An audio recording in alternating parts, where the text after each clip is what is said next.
Assalamualaikum warahmatullahi wabarakatuh. Terima kasih kepada Ibu Dr. Engineer Mia Rizkinia, Sarjana Teknik, Magister Teknik. Saya Ki Agus Alamin akan melakukan presentasi mengenai land use dan land cover. Pada teman-teman semuanya, selamat datang, selamat bergabung.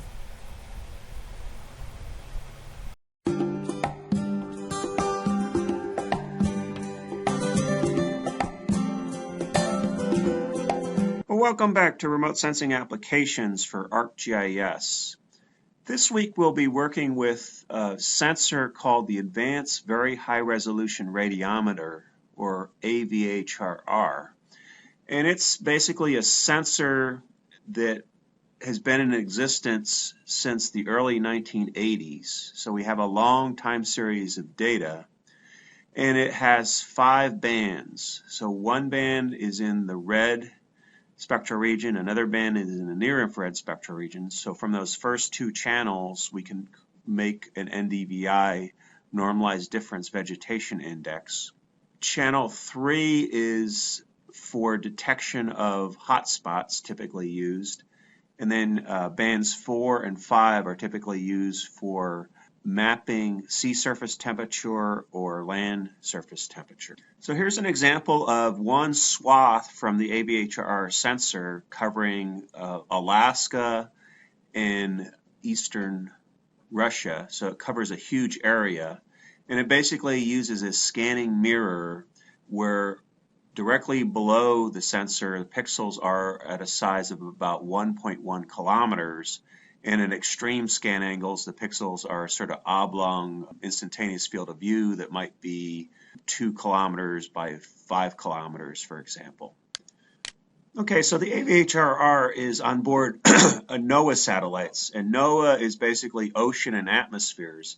So the sensor is really optimized for the remote sensing of ocean and atmospheres.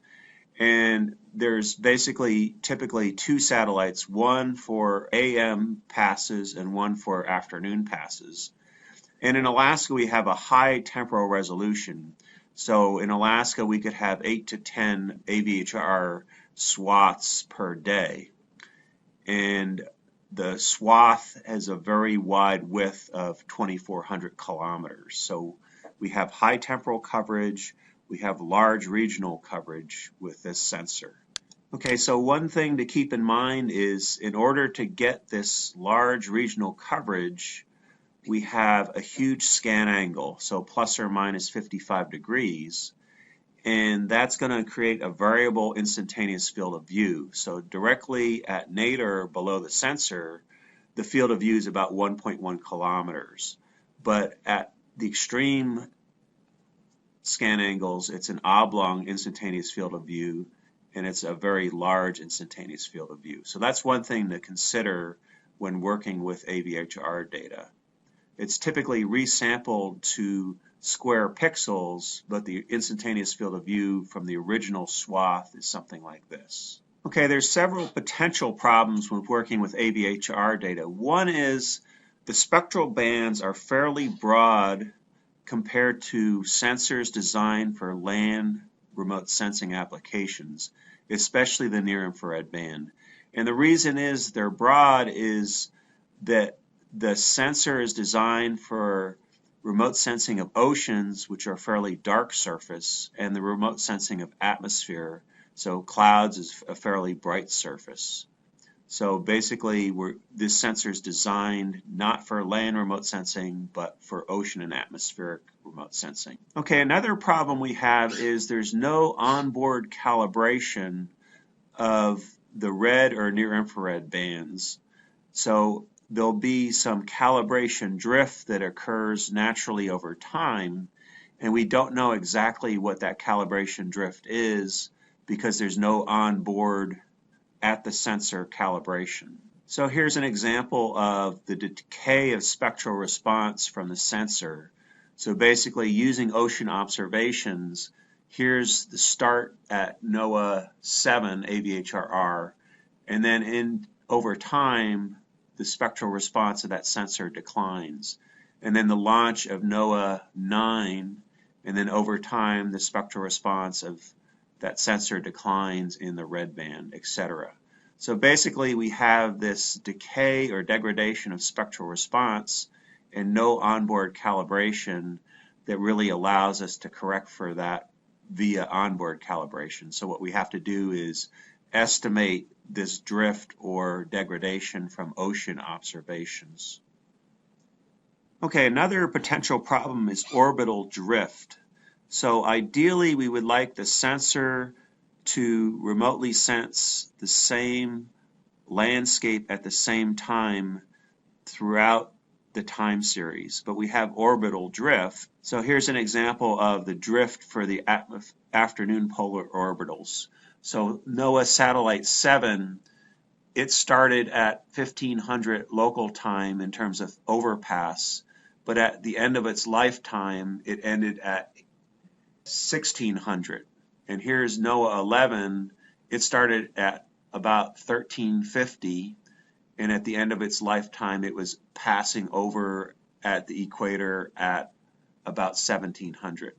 So if we have this orbital drift, we're going to have a change in solar elevation as this orbital drift occurs over the years. Okay, and there's an entire textbook dedicated to this sensor by Arthur Cracknell, the Advanced Very High Resolution Radiometer. So that's probably the best book if you're really interested in all the nitty-gritty about this sensor. This week we're going to work with a vegetation index called the Normalized Difference Vegetation Index, or NDVI. And the basic idea behind this index is we have the red spectral region is being absorbed by photosynthetic material. So for photosynthesis, it's using the red spectral region. The near-infrared spectral region is relatively highly reflective by plant leaves due to the cellular structure of plant leaves. So if we have a high reflectance in the near-infrared spectral region and a relatively low reflectance in the red spectral region, the contrast between the near-infrared reflectance and the red reflectance, vegetation will be the only surface that will have a high contrast. So NDVI will range from -1 to +1, and the only surface that will have a positive NDVI will be vegetated surfaces. So for example, willow shrub might have an NDVI of 0.3 to 0.5, and a dense birch forest canopy might have an NDVI of 0.6 to 0.8.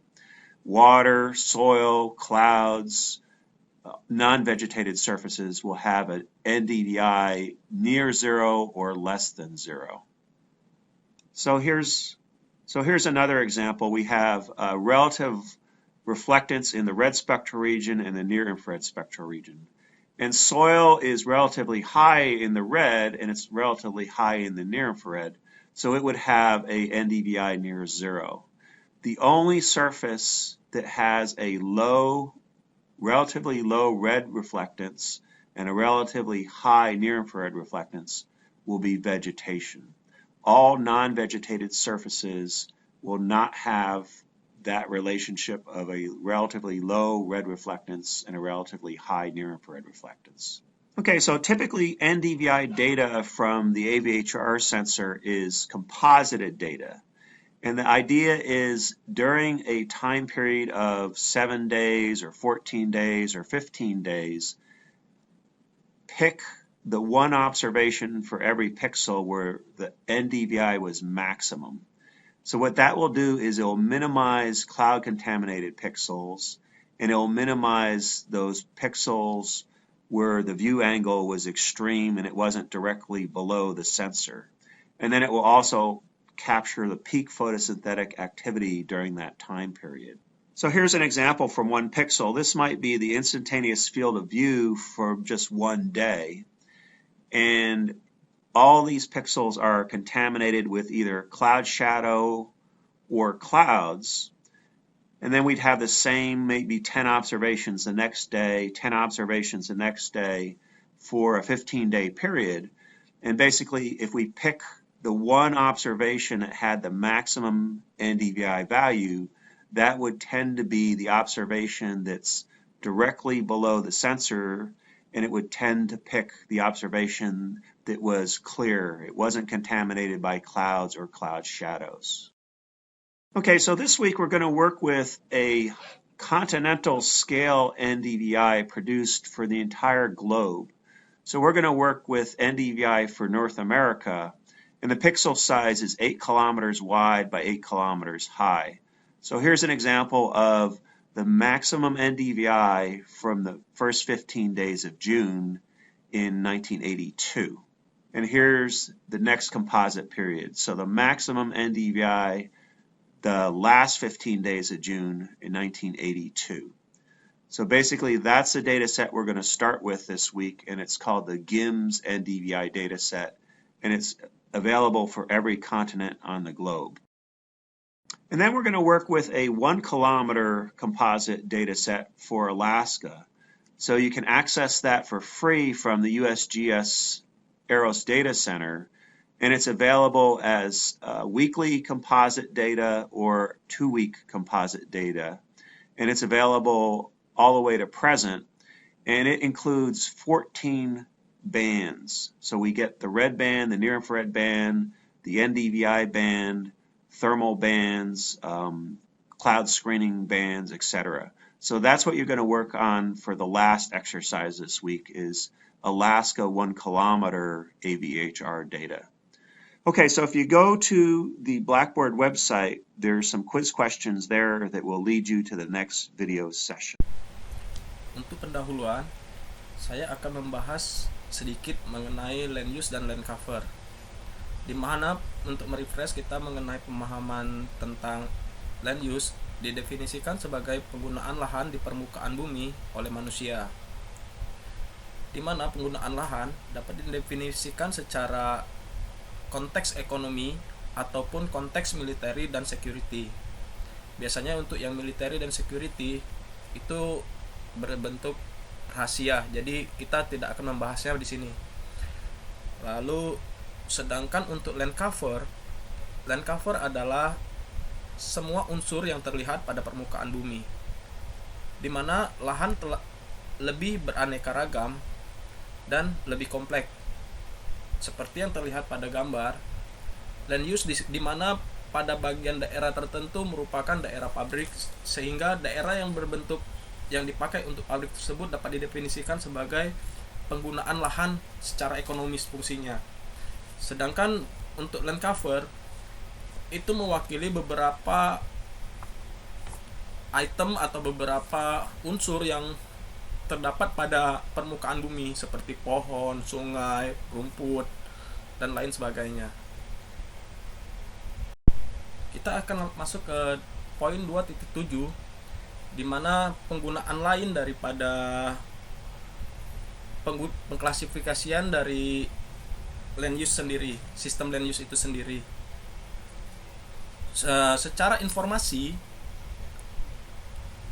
pengklasifikasian sistem land use sangat penting, yang harus memiliki 5 unsur dasar utama yang harus dipenuhi, yang biasa dikenal dengan 4W H, di mana W yang pertama adalah where atau di mana, yang menunjukkan lokasi khusus atau letak geografisnya. Kedua, what atau apa. Di sini menunjukkan apa tujuan aktivitas yang dilakukan di lokasi tersebut. Yang ketiga, when atau kapan. Ini berkaitan dengan waktu yang biasanya berhubungan dengan musim atau kondisi pasang surut pada permukaan daerah yang akan digunakan tersebut. Yang keempat, why atau kenapa. Di sini mengenai alasan tentang penggunaan lahan tertentu tersebut. Jadi harus menjelaskan secara detail dan terperinci agar land use tersebut lebih bersifat mudah dipahami. Dan yang terakhir adalah how atau bagaimana. Di sini dari land use tersebut berhubungan atau berkaitan dengan teknologi yang digunakan untuk daerah tersebut atau tingkat pengukuran yang akan dilakukan pada daerah tersebut. pengklasifikasian untuk sistem land use sendiri itu tidaklah mudah untuk mengkategorikannya, karena ini setiap pengklasifikasian kelas tersebut harus berdasarkan dengan pola pikir atau logik dari si pembuat untuk dasarnya, sehingga dapat mendefinisikan hubungan antara kelas-kelas berikutnya. Sebagai contoh, jika kita mendefinisikannya berdasarkan fungsi secara ekonomis, maka untuk keseluruhan bagian klasifikasi strukturnya itu harus merefleksikan pola pikir secara ekonomis tersebut. Jadi ini sangatlah penting. Kalau kita misalnya mengklasifikasinya berdasarkan ekonomis, maka kita harus secara ekonomi juga. Atau kita secara militeri, maka kita juga harus berpikirnya mengkelompokkannya secara militeri, atau secara pemukiman atau kependudukan bisa juga kita mengklasifikasikan, harus fokus dengan logik seperti itu.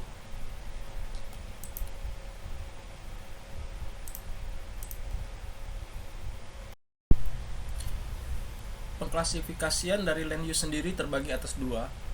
Yang pertama adalah general purpose atau tujuan umum, yang kedua adalah special purpose atau tujuan khusus. Untuk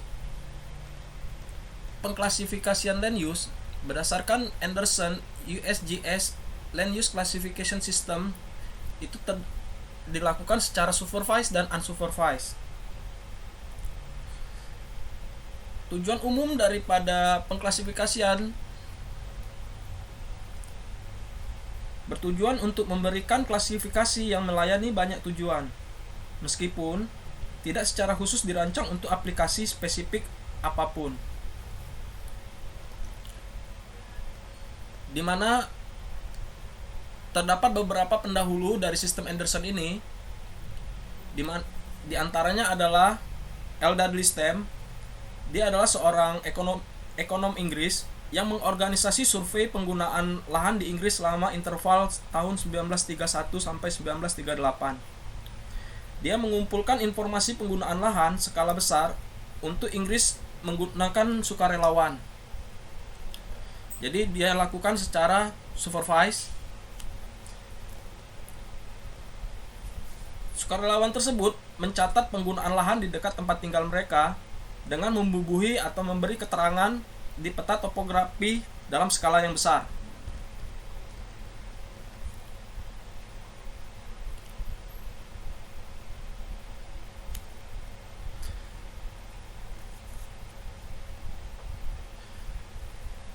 Tujuannya dari itu, informasi tersebut sangat berguna setelah Perang Dunia Kedua di Inggris, di mana setelah perang tersebut untuk merecovery atau mengembalikan sistem perekonomian menjadi lebih mudah dengan data-data yang dilakukan oleh Dudley Stamp tersebut.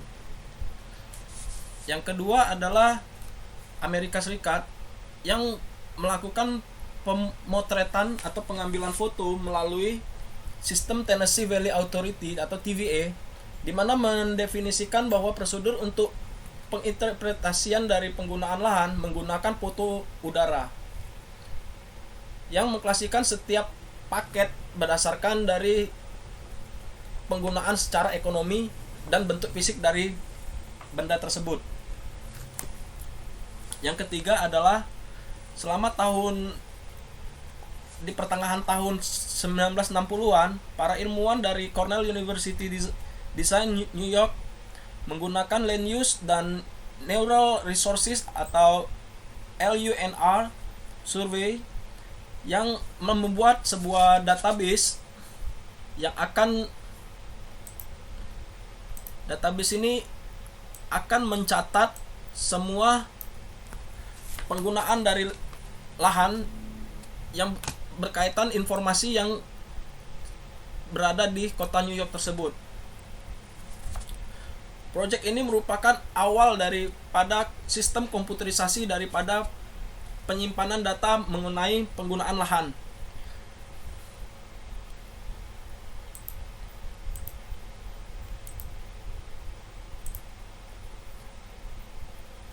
Sehingga merupakan suatu pendahulu daripada sistem untuk pencatatan secara digital. Sedangkan untuk special purpose daripada penggunaan lahan diklasifikasikan berdasarkan alamat dengan pengklasifikasian yang spesifik tanpa memberikan skop komprehensif yang tertentu.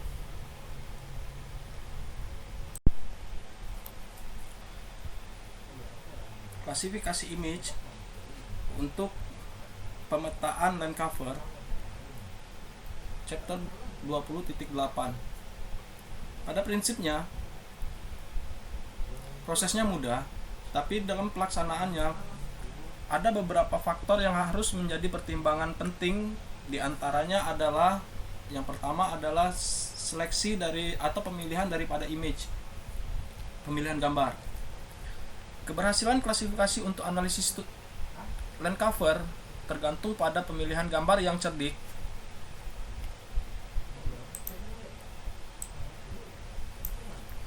dari sehubungan dengan musim dan tanggal.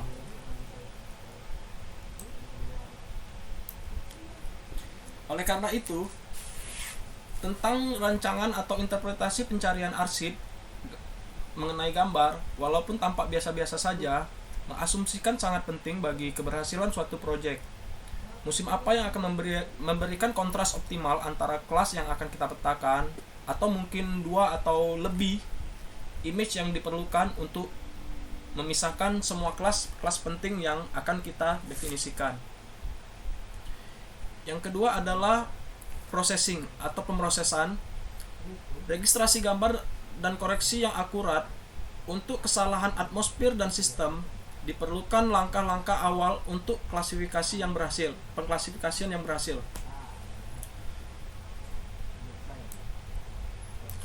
Sebagai contoh adalah subsetting wilayah yang akan diperiksa membutuhkan pemikiran yang cermat agar menghasilkan data yang akurat sesuai dengan yang kita inginkan.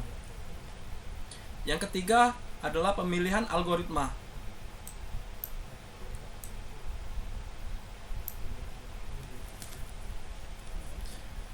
Meninjau banyak algoritma yang ada, klasifikasi yang tersedia untuk analisis land cover, pemilihan prosedur klasifikasi juga harus dilakukan berdasarkan pengalaman dari lokal. Maksud dari pengalaman lokal adalah pengetahuan dari user, sehingga pengalaman lokal atau keahlian lokal cenderung menjadi panduan yang lebih andal untuk pemilihan prosedur klasifikasi daripada deklarasi universal tentang kinerjanya. Bahkan, ketika ada informasi yang komparatif atau yang membandingkan tentang keefektifan suatu klasifikasi, akan sangat sulit untuk mengantisipasi keseimbangan antara efek dari pilihan untuk pengklasifikasiannya. Jadi, akan sangat penting untuk pemilihan tanggal gambar, karakteristik landscape, dan faktor-faktor lainnya. Sehingga pengalaman itu sangat penting sekali sih. Untuk yang local experience ini sangat penting sekali untuk yang algoritma. Yang keempat adalah pemilihan data pelatihan. Pemilihan data pelatihan yang akurat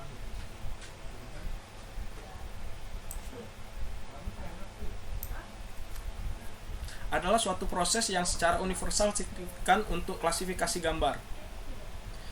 Sehingga data pelatihan untuk setiap kelas harus diperiksa dengan hati-hati untuk memastikan bahwa itu mewakili atau pemilihan subkelas yang spektral yang tepat untuk memperhitungkan variasi dalam penampilan spektral karena bayangan atau komposisi dan sejenisnya.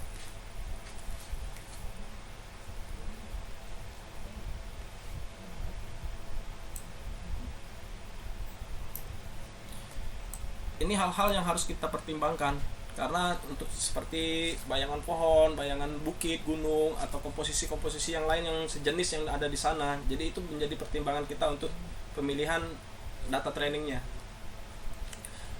Lalu yang kelima adalah assignment of spectral class atau penugasan kelas spektral ke kelas informasi.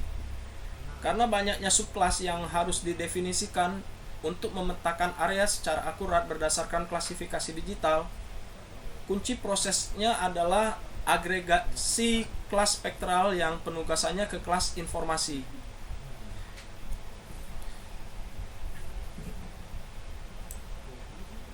Di sini saya ambil contoh klasifikasi akurat dari hutan gugur. Kelas informasi mungkin memerlukan beberapa subkelas lagi. Jadi hutan gugur itu kita bagi lagi menjadi beberapa subkelasnya, seperti hutan yang menghadap ke utara, hutan yang menghadap ke selatan, hutan teduh dan sejenisnya. Ketika klasifikasi selesai, maka subkelas ini harus diberi simbol umum untuk mewakili satu kelas tadi. Walaupun mereka memiliki subkelas berbeda, tetapi mereka memiliki kelas yang sama. Yang keenam adalah display dan symbolization. Tampilan dan simbolisasi untuk apa yang kita petakan. Berbagai macam warna yang dapat disajikan pada tampilan warna di fleksibilitas dalam penugasannya, memberikan peluang yang belum pernah terjadi sebelumnya untuk tampilan informasi land cover yang efektif. Meskipun pemilihan warna yang tidak konvensional kadang-kadang bisa efektif, mungkin masuk akal untuk mencari konsistensi dan simbolisasi informasi land cover untuk memungkinkan pengguna dengan cepat memahami makna peta atau gambar tertentu tanpa memeriksa secara terperinci atau membuka legend atau data sebelumnya. Oleh karena itu, untuk simbol-simbol yang direkomendasikan dalam sistem yang Anderson et al. Tahun 1976 dapat menjadi panduan yang bermanfaat. Strategi lain tentang penugasan warna ke kelas adalah meniru warna yang digunakan pada segi 4 USGS 7,5 menit.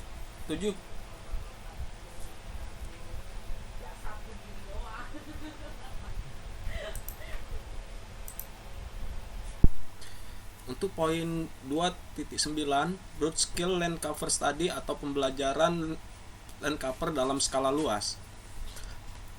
Broad scale mengacu pada gambar yang mewakili seluruh benua atau bahkan seluruh permukaan bumi. Berdasarkan data yang dikumpulkan selama periode yang singkat, mungkin dalam waktu 10 sampai 2 minggu. Di sini keterbatasan waktu yang waktu singkat ini 10 sampai 2 minggu ini mungkin memiliki beberapa faktor kendala atau noise yang terjadi pada saat pengambilan gambar tersebut. Akan tetapi 10 sampai 2 minggu ini jika dalam kondisi ideal atau ideal, maka akan didapatkan hasil gambar yang cukup memuaskan. Lalu berikutnya adalah data untuk wilayah yang luas seperti itu hanya dapat diperoleh dengan menggeneralisasi informasi yang lebih rinci. Di sini menggeneralisasi detail information. Di sini informasi-informasi yang lebih detail akan dibuat general atau lebih umum sehingga sifat detailnya akan hilang. Tugas yang sulit dan tidak akurat karena ketidaklengkapan cakupan dan ketidakkonsistenan dari banyak peta terperinci yang diperlukan untuk menyiapkan peta skala kecil. Jadi keterbatasannya itu karena kemampuan dari data-data yang didapatkan. Berikut adalah faktor-faktor yang mungkin harus kita pertimbangkan untuk pemetaan dalam skala besar. Yang pertama adalah pengaruh atau akibat efek daripada tertutup oleh awan. Pada saat pengambilan gambar, mungkin terdapat banyak awan yang berada di atas permukaan daripada bumi yang akan kita ambil sebagai contoh atau sampel tersebut. Yang kedua adalah perbedaan sudut daripada matahari. Jadi pada saat pengambilan gambar pertama, kedua, dan ketiga dan seterusnya mungkin terjadi perbedaan sudut matahari di mana akan mengakibatkan perubahan sudut bayangan daripada gambar yang akan kita ambil tersebut. Dan yang ketiga adalah jumlah segmen data atau periode dari penelitian. Di sini jumlah segmen data dalam interval skala waktu mungkin dalam 18 bulan, di mana periode atau musim atau waktu pengambilan gambar tersebut terjadi perubahan. Seandainya di daerah Eropa itu terdapat 5 musim. Jadi interval waktu periode dari pengambilan gambar walaupun di lokasi yang sama memiliki hasil yang berbeda. Jadi semakin banyak data yang kita kumpulkan akan semakin memperbaiki klasifikasi yang akan kita lakukan. Dan yang terakhir adalah faktor-faktor lain yang mempengaruhi dari pembanding atau mozaik untuk setiap layer atau single dataset. Di sini lebih condong kepada setiap satelit atau alat pencitraan memiliki perbedaan dataset masing-masing. Jadi kalau kita ambil contoh dataset yang kita pakai dari Landsat mungkin berbeda dengan dataset daripada Sentinel. Seperti itu.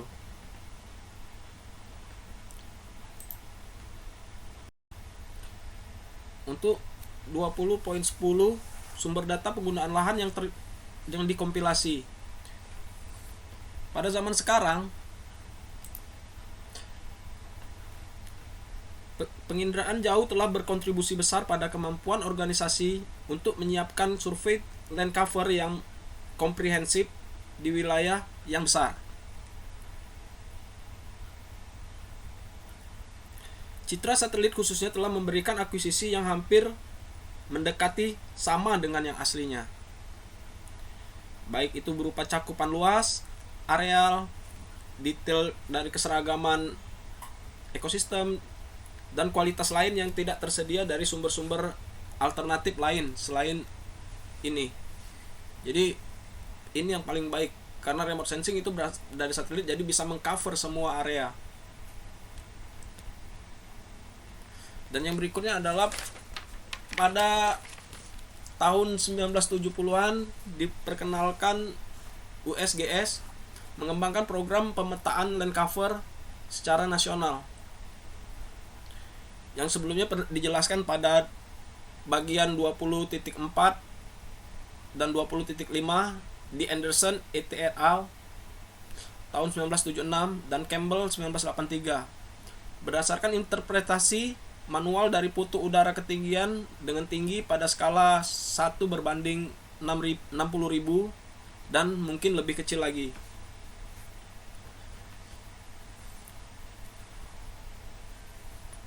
Untuk menghemat dalam perolehan data gambar, pada tahun 1992 beberapa lembaga pemerintahan Amerika Serikat membentuk konsorsium yang dirancang untuk memperoleh data sensor jarak jauh berbasis satelit untuk program pemantauan lingkungan mereka secara terpisah. Satelit berikut adalah satelit yang untuk remote sensing yang biasanya digunakan diantaranya adalah Sentinel atau Landsat. Landsat juga terdiri atas berbagai macam jenis Landsat, 1 sampai berapa, sampai 16 kalau nggak salah. Terus juga masih banyak satelit-satelit lain yang dipergunakan untuk mendata pengambilan data image di permukaan bumi. Dan berikut adalah contoh pada lokasi yang sama, land cover di mana foto ini mengambil langsung dari satelit, lalu kita ubah menjadi land use, di mana data land use di sini masih mentah, jadi belum diklasifikasikan di mana area pemukiman atau pertanian dan juga industri atau military, semua masih raw. Tapi berdasarkan dari image land cover secara menyeluruh, kita dapat mengklasifikasikannya secara land use berdasarkan apa yang kita inginkan.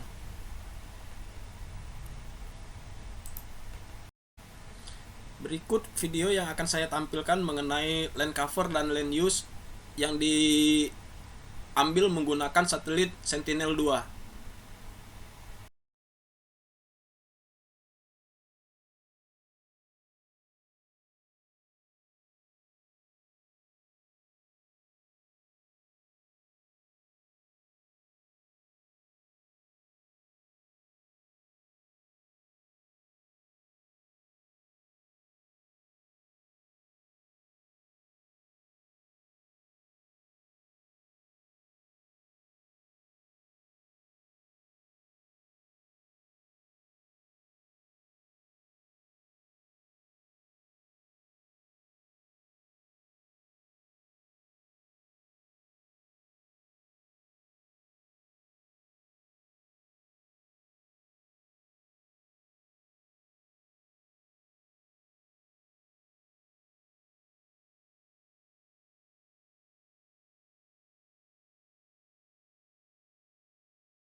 Berikut summary atau kesimpulan dari pada yang kita pelajari pada chapter 20 ini, berupa yang pertama adalah pembelajaran penggunaan lahan dan land cover mengungkapkan pola keseluruhan penduduk umat manusia di permukaan bumi dan organisasi geografis dari aktivitasnya.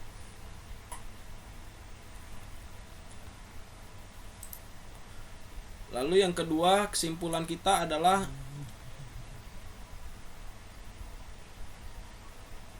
pada peta skala besar, peta land cover memberikan gambaran pola iklim dan vegetasi yang luas yang membentuk konteks lingkungan untuk kegiatan kita. Pada skala lokal dan regional, pengetahuan tentang penggunaan land use dan land cover membentuk dimensi dasar dari sumber daya yang tersedia untuk setiap unit secara politis. Maksud secara politis di sini adalah baik warga negara ataupun pemimpin masyarakat dimanapun harus memahami sumber daya lahan yang tersedia bagi mereka dan kendala yang membatasi penggunaan sumber daya lahan dan lingkungan tersebut.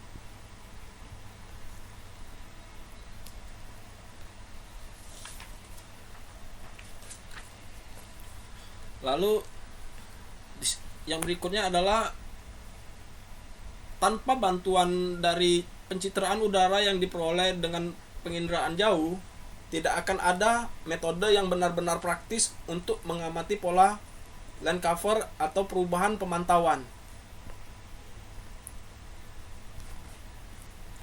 Yang berikutnya adalah sistem seperti MSS, CM, SPOT, dan HVHRR telah memberikan kemampuan untuk mengamati land cover pada skala luas dan pada interval yang sebelumnya tidak praktis.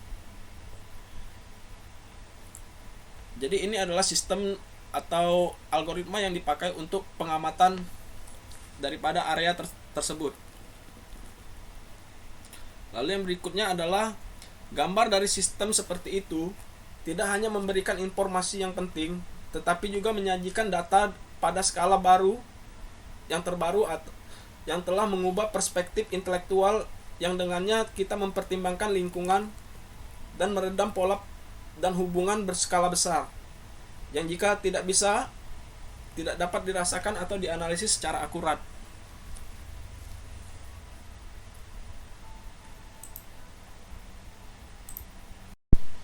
Inilah akhir dari presentasi saya pada hari ini. Terima kasih kepada Ibu Mia dan teman-teman sekalian sudah meluangkan waktunya untuk menghadiri presentasi saya pada hari ini. Terima kasih. Wassalamualaikum warahmatullahi wabarakatuh.